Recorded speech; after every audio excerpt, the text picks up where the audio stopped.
मैं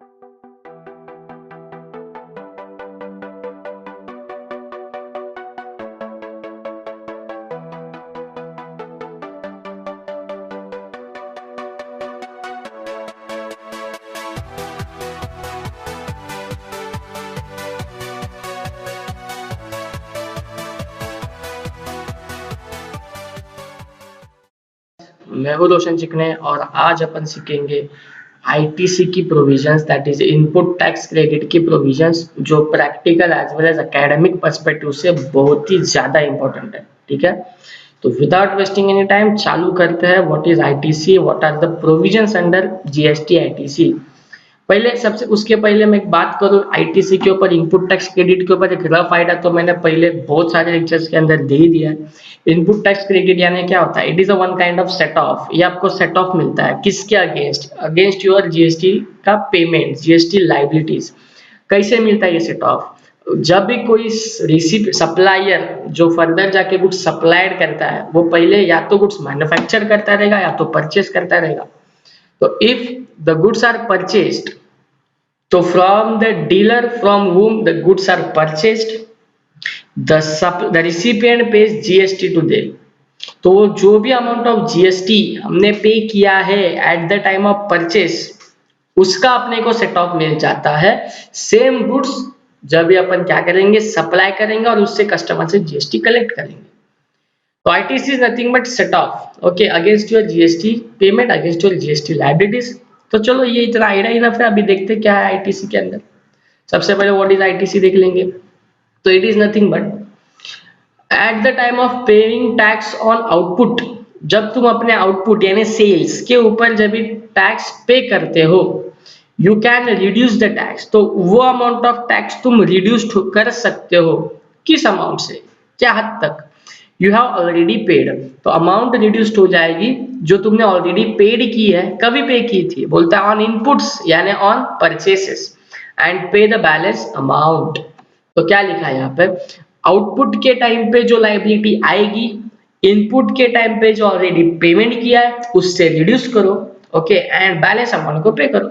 तो उस रिडक्शन को, इनपुट्स के ऑलरेडी पेमेंट ऑफ टैक्स के रिडक्शन को बोलते हैं input tax credit, that is your set of भी बोला जाता है। ठीक है, नेक्स्ट, वो कौन लोग हैं जो आईटीसी को क्लेम कर सकते हैं? तो who can be claimed as ITC. तो सबसे पहले आईटीसी किसको एप्लीकेबल नहीं है वो समझो। तो अपन वो डिफरेंट एंगल मैंने ऑलरेडी बोल के रखा हूं, बाद में पढ़ लेंगे। पहला पढ़ो तुम, ITC will not be applicable for goods और सर्विसेज एक्सक्लूसिवली यूज्ड फॉर। अगर तुम कोई गुड्स और सर्विसेज पर्सनल यूज के लिए खरीदते हो, कोई सर्विसेज पर्सनली रिसीव करते हो, या एग्जेम्प्ट सप्लाई करने के लिए तुमने गुड्स खरीदे थे या सर्विसेज रिसीव की थी, या supply for is ITC specifically not available, या ऐसे ऐसे गुड्स का तुम सप्लाई कर रहे हो जिसके ऊपर आईटीसी गवर्नमेंट देती ही नहीं है, आईटीसी अवेलेबल ही नहीं है। तो ये तीन अगर रीजंस के लिए तुम गुड्स और सर्विसेज खरीदते हो, तो on such inputs you are not eligible to take ITC. It means ITC can be claimed only for business purpose। तुमने वो गुड्स और सर्विसेज अगर बिजनेस के नेचर में खरीदी रहेगी ना, तो ही हम लोग तुम क्या देंगे, आईटीसी प्रोवाइड करेंगे। बस एक यही लास्ट वाली लाइन याद रखना, आईटीसी सिर्फ बिजनेस पर्पस के इनपुट्स के ऊपर मिलता है, otherwise it is not applicable. Next, कौन लोग हैं जो आईटीसी क्लेम कर सकते हैं? तो सबसे पहले, या आईटीसी क्लेम करने के लिए आगे जाके अगर कुछ क्वेरीज आ जाते हैं गवर्नमेंट की तरफ से, अगर ऑफिसर कुछ डिमांड करता है, तो तुम लोग को अपनी साइड सेफ रखने के लिए क्या मेंटेन करना है? तो लिखा है the dealer should be in position of tax invoice. तुम्हारे पास टैक्स इनवॉइस आ जाना बहुत जरूरी है। तुम ऐसा नहीं बोल सकते मैं 2 महीने के बाद परचेस करने वाला हूं, उस परचेस के ऊपर मैं इतना टैक्स भर दूंगा तो मुझे अभी आईटीसी दो। नहीं, बिल्कुल नहीं। एक्चुअल परचेस हो जाना चाहिए, उस परचेसेस का टैक्स इनवॉइस, वैलिड इनवॉइस तुम्हारे पास होना चाहिए। तो उस वैलिड इनवॉइस के अगेंस्ट तुम लोग आईटीसी हम लोग दे देंगे, बोलती है government. Next, the said goods और services have been received. Goods और सर्विसेज रिसीव्ड हो जानी चाहिए। ऐसा नहीं सिर्फ इनवॉइस बना के रखा है, किसी पहचान वाले पार्टी को बोला तू सिर्फ इनवॉइस बना के दे यार, तो टैक्स इनवॉइस है तो चल मैं आईटीसी क्लेम करूंगा। नहीं, तुझे गुड्स और सर्विसेज एक्चुअल में रिसीव्ड हो जानी चाहिए, सामने वाले ने सप्लाइड कर देनी चाहिए एक्चुअल बेसिस पे। Returns have been filed and but of course तुमने रिटर्न फाइल करना चाहिए, क्योंकि तुम जब भी रिटर्न फाइल करोगे तब जाके वो तुम्हारे ई लेजर में हिट होएगा। ई लेजर, ये मैंने इसके ऊपर भी वीडियो बना के रखा हो, जरा सुन लेना उसको, इलेक्ट्रॉनिक क्रेडिट लेजर अगर याद आता है तो रिटर्न्स फाइल करने के बाद मेरा अमाउंट ऑफ आईटीसी जमा हो जाएगा एक लेजर में, ई लेजर में, मुझे नहीं मेंटेन करना होता है, वो ऑटोमेटिक जनरेट हो जाता है, and that ledger is nothing but electronic credit laser.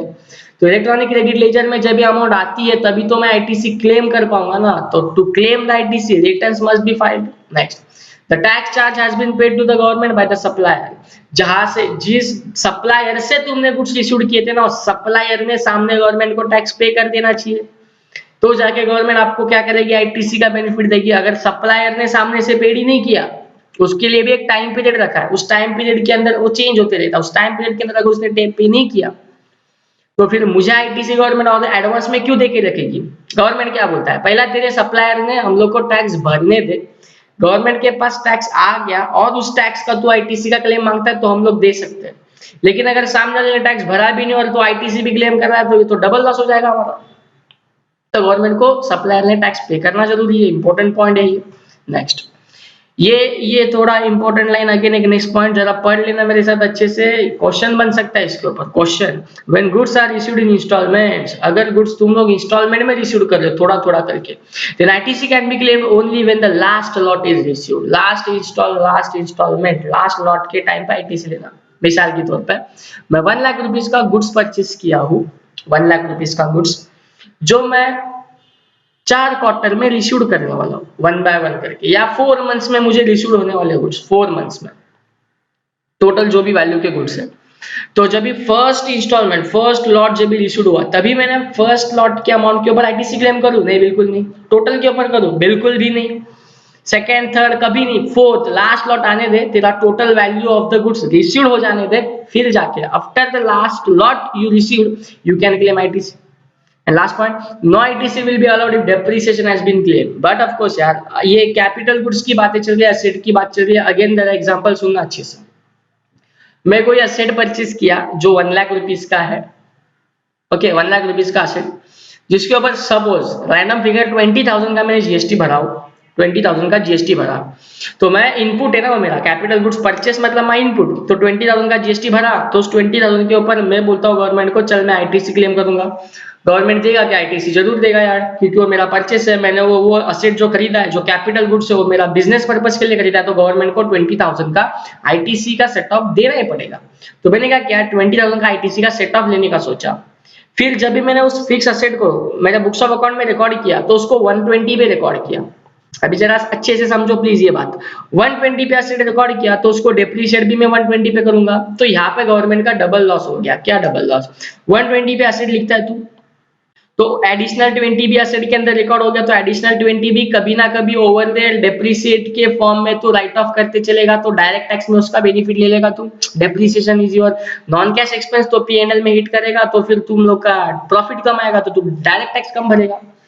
और तूने साथ में वो 20,000 का ITC, full ITC GST returns के अंदर भी ले लिया, अंडर इनडायरेक्ट टैक्स भी ले लिया, तो तू डायरेक्ट टैक्स में भी बेनिफिट ले रहा है, तो इनडायरेक्ट टैक्स में भी बेनिफिट ले रहा है। ऐसा थोड़ी ना हो सकता है। गवर्नमेंट सिर्फ एक बेनिफिट लेगी, तू सोच तुझे डायरेक्ट टैक्स में बेनिफिट चाहिए या इनडायरेक्ट टैक्स में बेनिफिट चाहिए। If you want the benefit in the direct tax, then record the asset at 120, 1,20,000 पे एसेट को रिकॉर्ड कर और उधर डेप्रिसिएशन चार्ज कर, इधर 20,000 का आईटीसी मत मांग। लेकिन अगर तुम इनडायरेक्ट टैक्स में उस चीज का बेनिफिट लेना चाहते हो, हाँ, तो फिर क्या करना पड़ेगा? तो 20,000 का सेट ऑफ ले बिंदास उसी महीने में, और असेट को जब भी रिकॉर्ड करेगा ना अपने बैलेंस शीट में, तभी 120 पे नहीं, सिर्फ 1 लाख पे रिकॉर्ड कर। इससे क्या हो जाएगा? ऊपर का 20 रिकॉर्ड ही नहीं किया तो डेप्रिशिएट होने का सवाल ही नहीं उठता।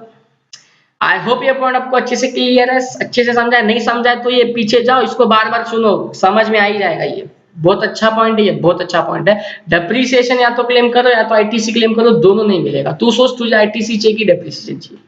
चल थोड़ा आगे जाके मैं बोल ही दूं तुम लोग को, अगर पूछूं आईटीसी लेना इज बेटर कि डेप्रिसिएशन लेना इज बेटर, प्रैक्टिकल पर्सपेक्टिव से व्हाट इज बेटर, आईटीसी या डेप्रिसिएशन? कोई बोलेगा दोनों सेम ही तो है, क्योंकि 20,000 का आईटीसी इधर भी मिल जाएगा, या अगर मैं डेप्रिसिएशन क्लेम करूं तो भी मुझे 20,000 का डेप्रिसिएशन मिल ही जाएगा वैसे भी उधर से। ऐसा नहीं है। The most beneficial is that you have to take ITC. ITC लो, वो तुम्हारे लिए बेनिफिट है, क्योंकि आईटीसी लेने से वो सेम मंथ में आपको आईटीसी का सेट ऑफ मिल जाएगा, 20,000 की लायबिलिटी सीधा रिड्यूस्ड हो जाएगी। बट अगर आपने डेप्रिसिएशन लेने का सोचा ना, तो वो तो over the year over the life of the asset तुम लोग को थोड़ा डेप्रिसिएशन मिलेगा। मतलब सपोज 10 साल अगर उस एसेट की लाइफ है तो 20,000 का डेप्रिसिएशन तुम लोग 2-2 हजार करके 10 साल तक कमाओगे।